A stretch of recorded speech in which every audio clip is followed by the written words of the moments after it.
Hey everyone, and welcome to another XDefiant video. So I'm gonna go ahead and keep this video as short as possible because there wasn't a lot to cover. Mark Rubin finally came and told us the results of the player test session that we just went through, and unfortunately it did not come with the release date. But the good news is, according to him, and I'll go ahead and put it on screen now, I will pause it too, or basically just leave it on screen for a little bit so you can have enough time to just pause and read it yourself. I'm not going to read it. It's a long read, and I don't want to stretch the video out just to read Mark Rubin's words, but I will read the tweet that came out after it. Let me give the key takeaways from this last post. The server test session went really well from a scale and server standpoint. We have some tuning to do, pretty straightforward stuff that will be done very soon if not done already. And lastly, release date coming very soon. In other words, it's just good old Mark Rubin just kind of being vague while still at the same time being a little transparent as possible. But if you read from the long one, I'll go ahead and highlight some key points on it. There were some issues that were basically plaguing the player test session, such as Delta 01 errors, which was basically messing with hit registration. So pretty much, remember when I said that in my last video, I kind of want to apologize. I'm glad that I think it was Decoy that basically brought it up to me that, cleared it up for me a lot better. But basically all those times that I've been playing, I would be shot at, go behind a corner, hide around a wall, and the bullets would still hit me anyway. Well, that pesky error, that Delta one, was the culprit behind it.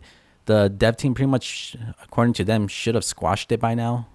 But the fact that it's already been addressed, it's kind of a good thing because it means when the final product comes out, that's the first thing out the door. The other thing too, remember this clip from my last video? Yeah, this is going to get addressed too. Again, Decoy really helped clear this up, but it wasn't a hit registration issue. It was just the fact that whenever I shot at someone, the health bar that would appear above them had a delay to it. So my bullets were registering just fine, but the game would register their health or update their actual overall health a little bit later than intended. So it gave off that impression that it was a hit registration issue when it really wasn't. It was just the game was updating the damage I was dealing to a player later.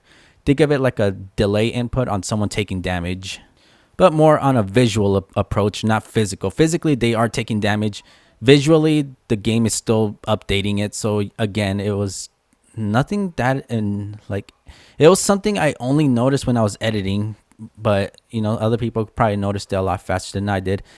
And lastly, the ping issue, which basically they were not that the matchmaking was basically just loosely throwing people into matches, leading to some people with high pings.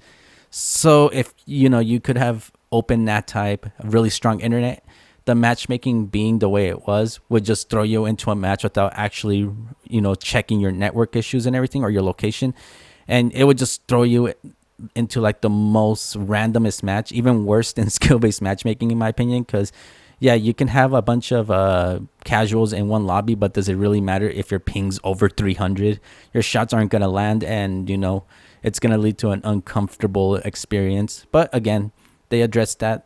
And when I say it out loud this whole time, it realistically just seems like they're just focusing on, it's nothing broken. Like the stuff that they're working on is just network issues. They're working on the delay to health. They're working on ping, so people should have a better connection when the final game comes out.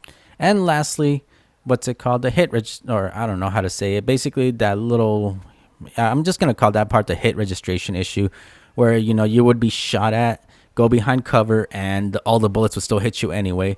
That was an issue that happened with the old netcode, and I'm not holding it against them.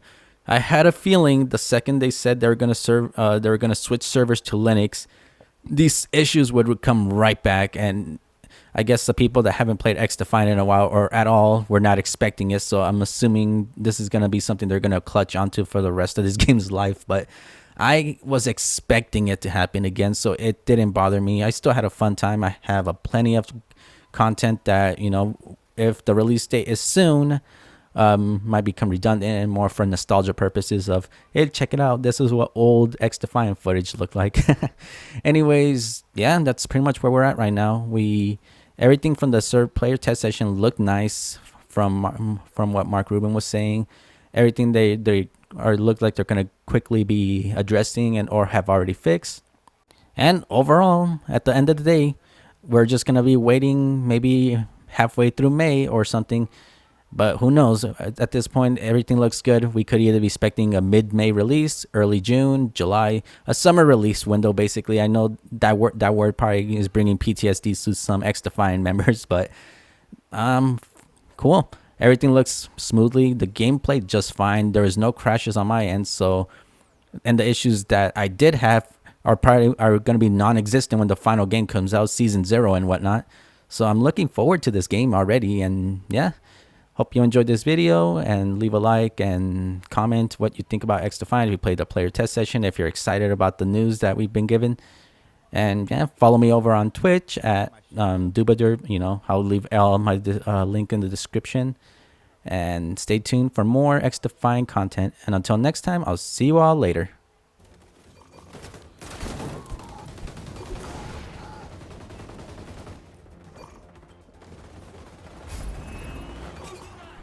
That's how Shadow 2 does it.